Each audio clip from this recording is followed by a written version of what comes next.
안녕하세요. 강남 권산부인과 원장 권영일 박사입니다. 여성을 괴롭히는 질환 중에 아마 가장 많은 수가 빈혈이 아닐까 하는데요. 이 빈혈과 관련해서 자궁근종, 자궁선근증 같은 자궁질환이 원인이 되는 경우가 상당히 많은데도 불구하고 흔히 빈혈 따로, 자궁근종 따로 생각하시는 경우가 많아서 오늘은 이에 대해 말씀드리고자 합니다.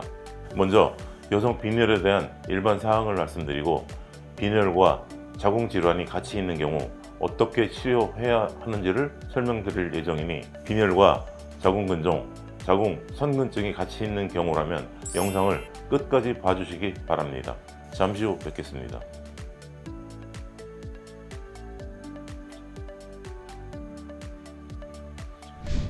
빈혈이 있는 경우는 대표적으로 어지럼증, 무기력, 피곤함, 손발저림, 피부 황달 같은 증상을 보이는데요. 심한 경우에는 메스꺼움과 소화장애까지 나타나기도 합니다. 여성은 매달 월경을 하기 때문에 당연히 남성보다는 빈혈이 올 가능성이 더 높습니다. 하지만 단순히 월경 때문이라고 생각하고 방치하거나 철분제만 알아서 드시면 안 됩니다. 먼저 빈혈은 특별한 원인 없이도 발생하는 경우도 많지만 백혈병이나 다발성 골수종, 여러 종류의 암, 크론스병 같은 기저질환이나 생명을 위협하는 재생불량성 빈혈에 의해서 발생하는 경우도 없지 않기 때문에 특히 빈혈과 함께 체중 감소나 체온 상승이 오래가는 경우 등에는 꼭 필요한 정밀 진단을 받아보실 필요가 있습니다. 다음으로는 단순 빈혈이라 하더라도 적절한 치료를 하지 않고 방치하게 되면 장기적으로는 뇌졸중, 급성 심근경색 같은 뇌 심혈관계 질환이 발생하고 사망률도 높은 것으로 나타나기 때문에 적절한 치료를 하시기를 권합니다. 이 빈혈과 관련해서는 여성의 10대, 20대 때 심하고 30대, 40대에 접어들면서 개선되는 경우가 많습니다.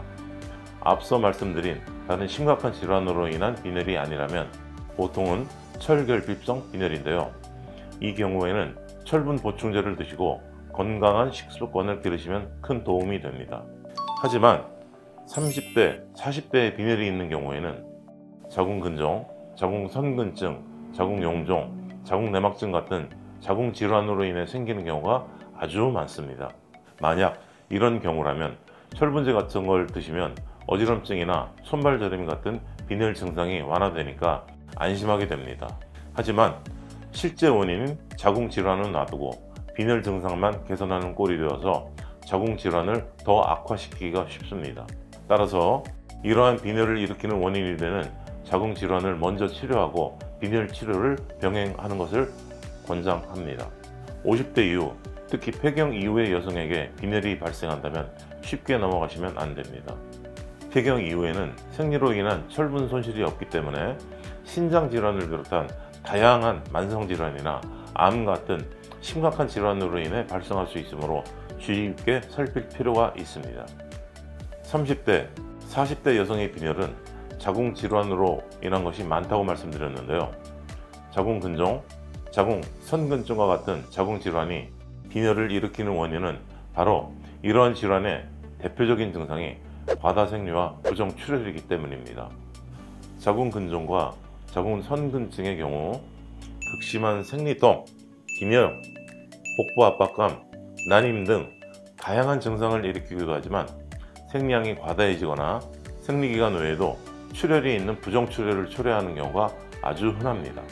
따라서 단순하게 이해하시면 되는데 이러한 자궁질환이 출혈을 일으켜서 빈혈을 초래하게 되는 것이죠.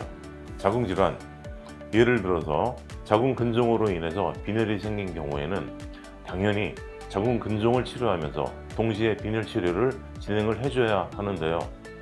이런 경우 자궁근종의 치료를 위해서 약물 치료는 시간이 좀 오래 걸리고 효과도 아주 제한적이라서 빈혈 치료와 병행하기는 어려움이 있습니다.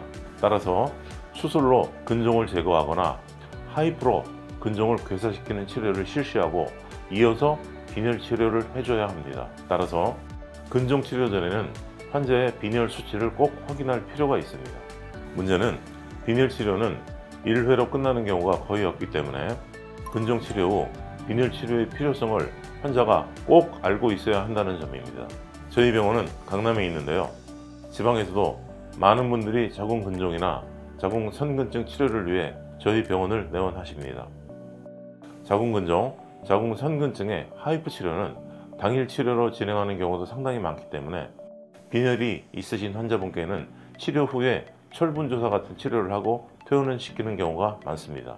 문제는 빈혈 치료의 경우 좀 지속적으로 해야 하는 것이기 때문에 제가 환자분들께 꼭 대구로 돌아가시면 가까운 내과에서 빈혈 치료를 받으시라고 안내도 하고 적어 드리기도 합니다. 하지만 이를 안 지키시는 경우가 상당히 많다는 점입니다. 빈혈은 간단한 처방이나 필요한 경우 주사를 통해 잘 조절할 수 있고 빈혈 수치도 점검하면서 치료하는 것이 꼭 좋기 때문에 댁에서 가까운 의원에서 진행하는 것이 좋습니다. 그런데 많은 분들이 자궁근종 치료만 하고는 빈혈 치료를 안 하시는 경우가 많은 것이죠. 저희 병원에 오셨던 환자분 중에 자궁근종으로 하이프 시술을 받으시고 한 달 정도 있다가 메스껍고 어지러운 증상이 심하다고 혹시 하이프 시술의 부작용이 아닌가 하고 다시 방문하신 분이 있었는데요. 이분은 빈혈 수치가 상당히 안 좋으셔서 하이프 시술 후에 철분 주사를 놔드렸고 댁 가까운 병원에서 꼭 빈혈 치료를 받으시라고 했는데 깜빡하시고 빈혈을 방치하셔서 이 빈혈 때문에 그런 증상이 나온 것이었습니다. 결국 내원하셔서 철분 주사를 맞으시고 증상이 개선되긴 하지만 한동안은 댁에서 가까운 곳에 가셔서 빈혈 치료를 하실 필요가 있었던 것이죠. 결국 자궁근종 같은 자궁질환으로 인한 빈혈의 경우에는 이 자궁질환을 치료해서 빈혈의 원인을 제거하고 현재 떨어져 있는 헤모글로빈 수치를 올리는 빈혈 치료를 병행해야 하는 것입니다. 따라서 빈혈과 자궁질환이 같이 있는 분이라면 자궁질환 치료 전에 헤모글로빈 수치를 확인하시고 자궁질환을 우선적으로 치료한 후에 일정 기간 가까운 병원에서 빈혈 치료를 받아야 한다는 점을 꼭 기억해 두시기 바랍니다. 감사합니다.